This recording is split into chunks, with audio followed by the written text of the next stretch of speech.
이사야 41장 8절. 그러나 나의 종 너 이스라엘 내가 택한 야곱아, 나의 벗 아브라함의 자손아, 내가 땅 끝에서부터 너를 붙들며 땅 모퉁이에서부터 너를 부르고 내게 이르기를 너는 나의 종이라. 내가 너를 택하고 싫어하여 버리지 아니하였다라 하였노라. 두려워하지 말라. 내가 너와 함께 함이라.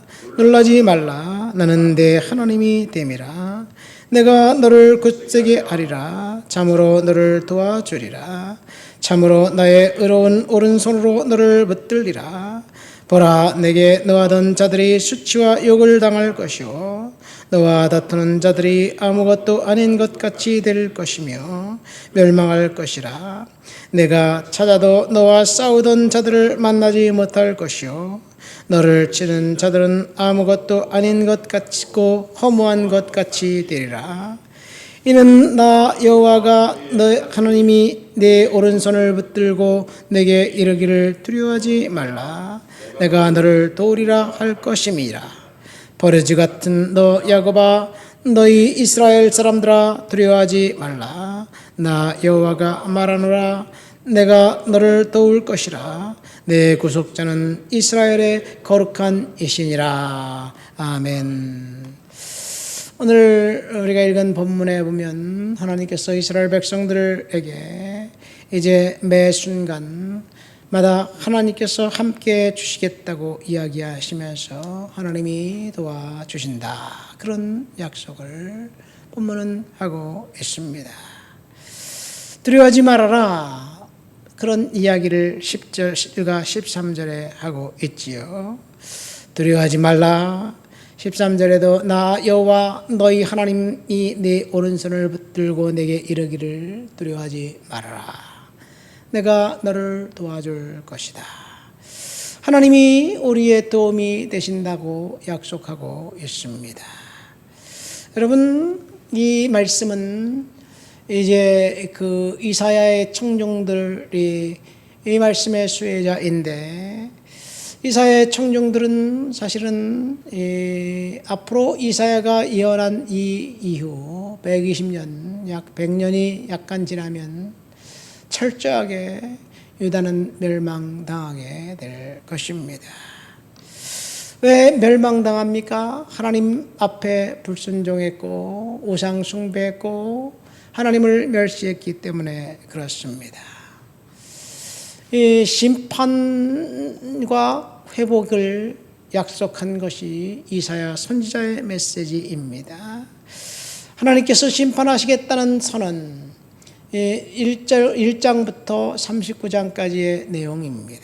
40장부터 시작해서 하나님이 심판하시지만 다시 그 백성들을 회복시켜 주시겠다는 이야기, 그 약속을 이사야 선지자가 하고 있습니다. 이사야의 청중들, 유다 백성들, 예루살렘 거민들은 평안했고 물질적 풍요가 넘쳐났습니다. 그러니까 사람들이 하나님을 의지한 것이 아니라 정욕에 따라서 쾌락을 쫓아서 살았습니다. 한마디로 말해서 썩은 냄새가 진동을 했습니다.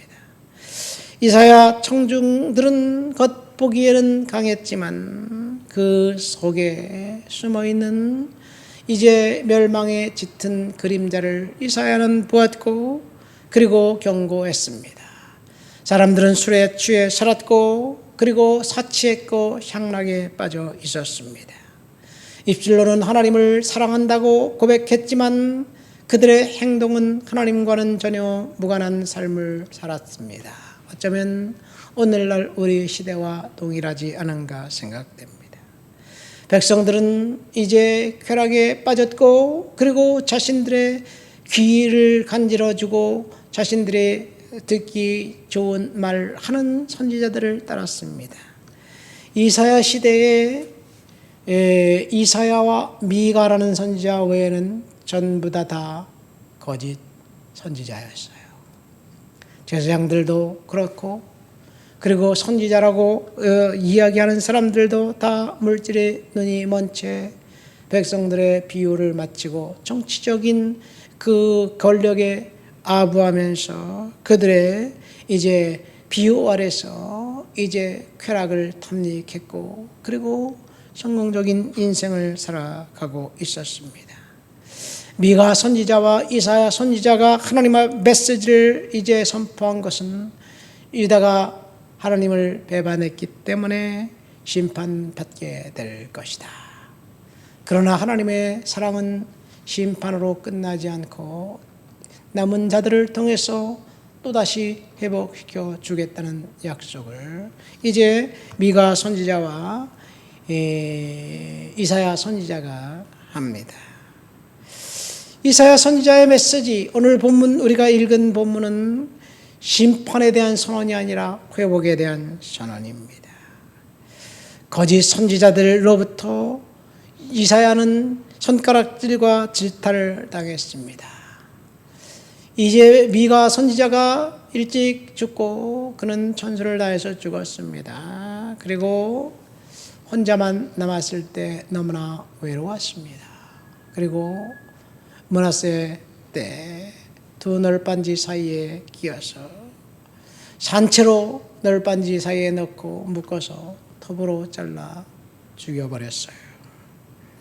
이것이 이사야의 인생입니다. 하나님의 말씀을 선포하다가 권력의 눈에 그 미움을 받고 죽임을 당했습니다.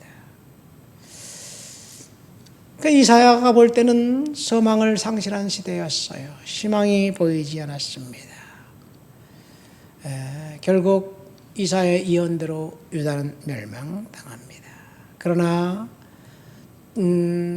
멸망으로 끝나고 심판으로 끝나는 것이 아니라 하나님께서 이제 남은 자들을 통해서 도와주시고 회복시켜 주신다는 약속을 하고 있습니다. 10절 말씀 보세요. 두려워하지 말라. 내가 너와 함께 한다. 나는 내 하나님이 되고 내가 너를 굳세게 하고 너를 도와주리라. 나의 의로운 오른손으로 너를 붙들리라.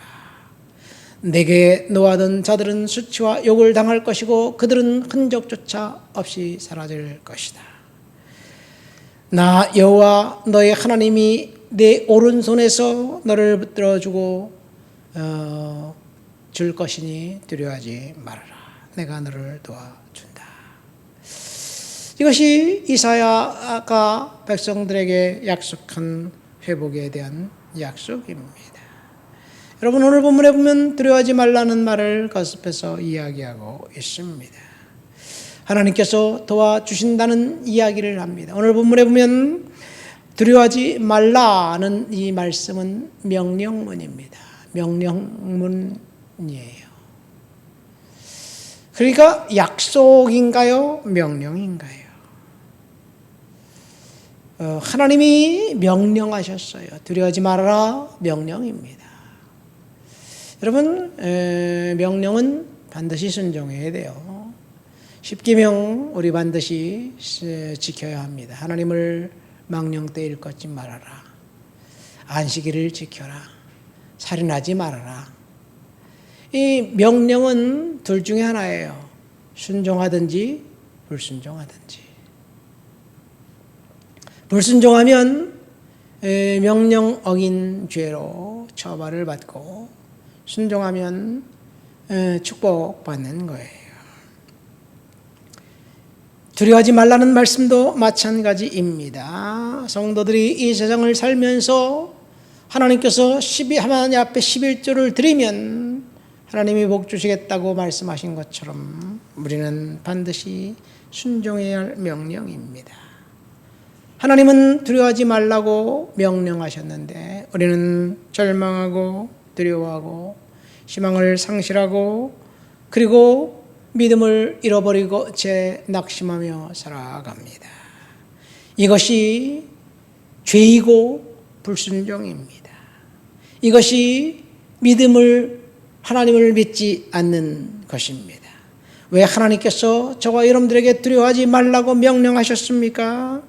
하나님께서 이 세상을 살아가는 저와 여러분들에게 두려워하지 말라는 명령을 순종한 그 사람들을 복주시기 위해서 하나님은 명령하신 거예요. 성경에는 두려워하지 말라는 말이 365번이나 있다고 합니다. 우리는 1년 365일 날마다 하루도 빠지지 않고 두려워합니다. 두려움에서 해방될 수 없는 것 같기도 합니다.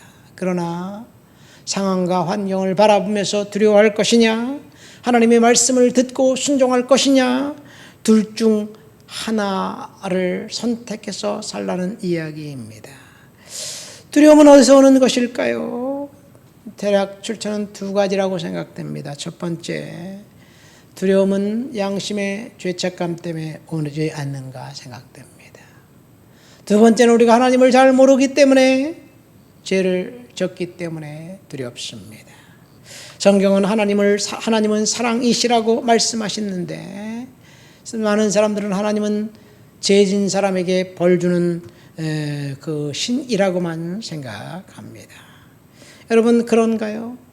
물론 우리가 죄를 졌을 때 하나님이 벌 주는 것은 우리들을 사랑하기 때문에 그렇습니다. 징계하지 않는 사람은 사랑하지 않는 사람이지요.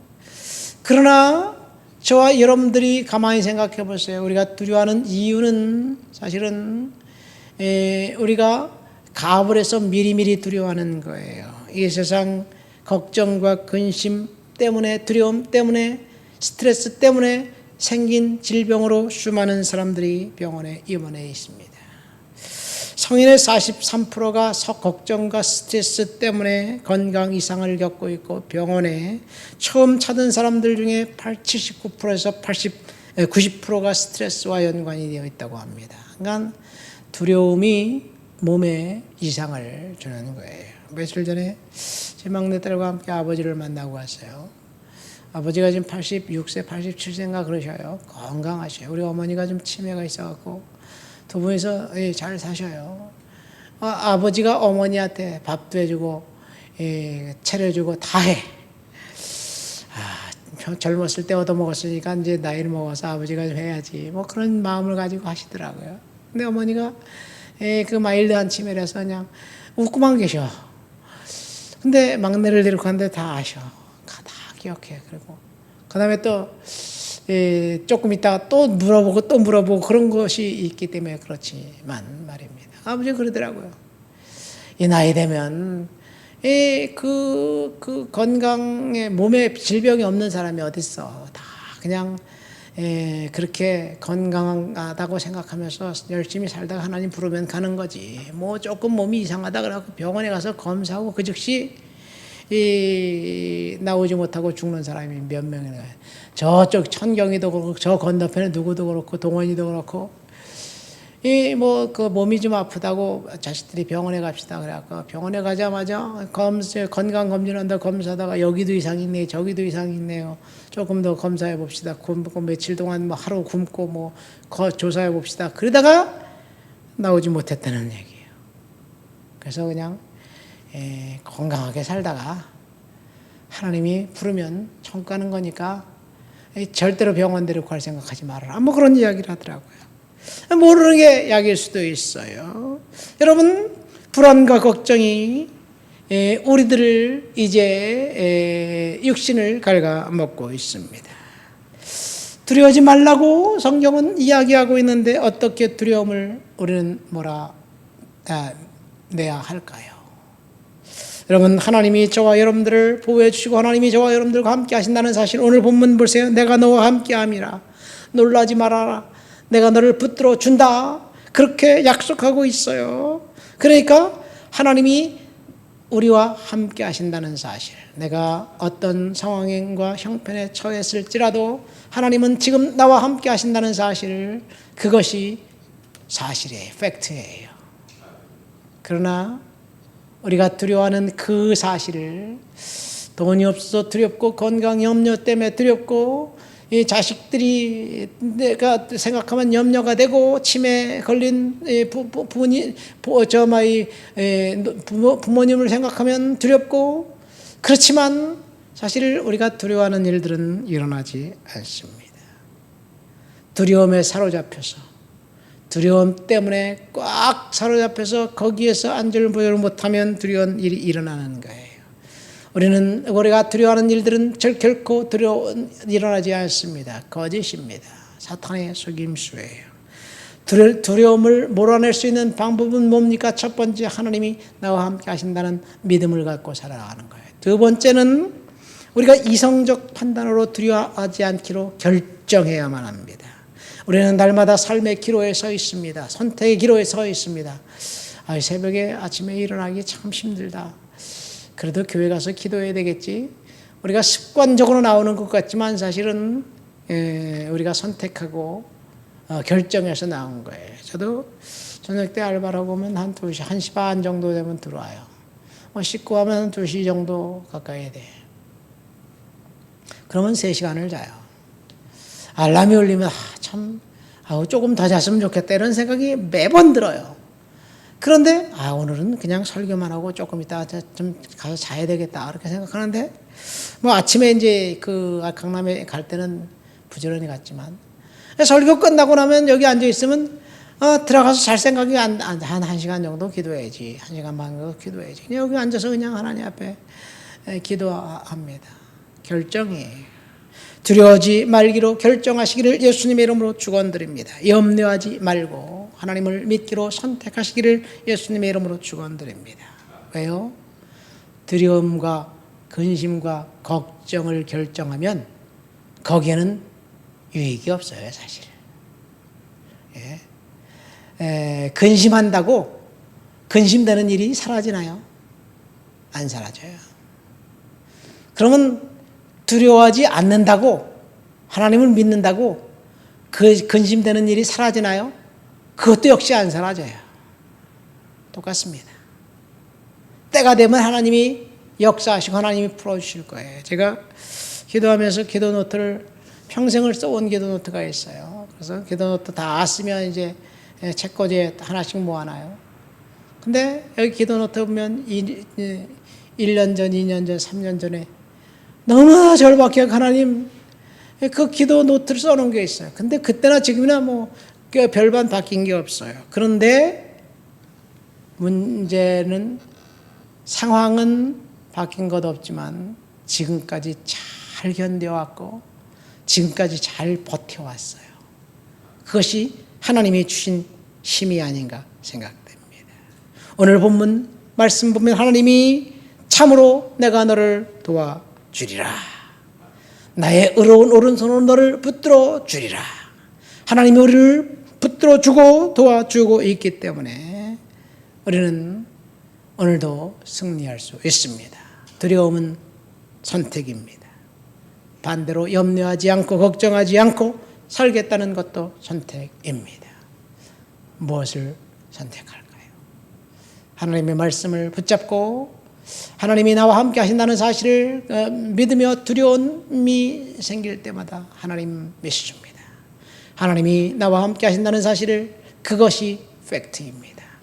하나님이 이 위기, 어려움, 역경, 출구가 보이지 않는 상태에서 이기게 하실 것을 믿습니다.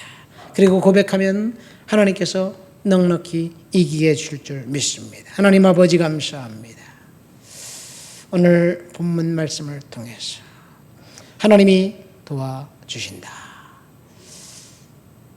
그 약속을 붙들고 두려워하지 않고 믿음으로 살아가도록 도와주시옵소서. 예수님 이름으로 기도합니다. 아멘.